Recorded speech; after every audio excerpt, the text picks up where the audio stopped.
Në një nga momentet më të tensionuara në shtëpi, debati mes Rogertit dhe Mateos del jashtë kontrollit dhe merr një drejtim shumë të rënë. Fillimisht përplasja nis për çështje loje, strategji dhe fjalësh të thëna më herët, por situata përshkallëzohet kur Rogerti, i nervozuar dhe i nxitur nga emocioni i momentit, kalon kufirin duke përdorur një ofendim shumë të rëndë që përfshin familjen e Mateos. Në mes të debatit, me zë të lartë dhe ton provokues, Rogerti i drejtohet Mateos me një pyetje fyese për motrën e tij. Fjalët bien si bomb në ambient dhe për disa sekonda krijohet një heshtje e plotë. Banorët mbeten të shtangur, sepse të gjithë e kuptojnë që një vijë e kuqe sapo është kaluar. Mateo reagon menjëherë. Fytyra i ndryshon, syt i mbushen me zemërinë dhe tensioni i duket në çdo gest. Ai i afrohet Rogertit dhe me një zë të dridhur nga nervat i thotë që të mos guxojë të përmend familjen e tij. Sipas tij, çdo debat mund të jetë i fortë, por familja është e shenjtë dhe nuk duhet të përdoret si armë për të lënduar tjetrin. Ai shprehet se është thellësisht i ofenduar dhe se ky është një nivel shumë i ulët komunikimi. Mateo thekson se nuk e priste një goditje të tillë poshtë brezit dhe se kjo tregon mungesë totale respekti.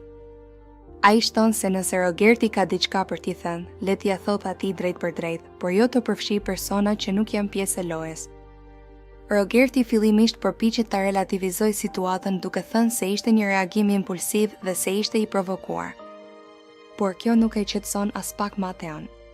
Përkundrazi, Mateo i thotë se nuk ka asnjë provokim që justifikon përfshirjen e familjes dhe se kjo është një sjellje e papranueshme. Banorët ndërhyjnë për t'i ndarë dhe për të ulur tensionin. Disa i drejtohen Rogertit duke i thënë se ka gabuar rënë dhe se duhet të kërkojë falje. Të tjerë përpiqen të qetësojnë Mateon, i cili duket shumë i acaruar dhe i lënduar emocionalisht. Mateo shprehet se ky moment ka ndryshuar mënyrën si e sheh Rogertin. Ai thotë se mund të falë shumë gjëra në lojë, por jo ofendimin e familjes. Ai e konsideron këtë si mungesë karakteri dhe si një veprim që tregon dëshpërim në debat. Ndërkohë, atmosfera në shtëpi bëhet e rëndë dhe e ftohtë. Askush nuk flet për disa minuta, sepse të gjithë ndjejnë teshën e situatës. Disa banorë diskutojnë mes tyre se ky lloj sulmi personal kalon çdo limit dhe mund të ketë pasoja serioze brenda shtëpisë. Mateo largohet për pak për t'u qetësuar. Ai pranon se është shumë i prekur dhe se fjalët e Rogertit e kanë lënduar thellë.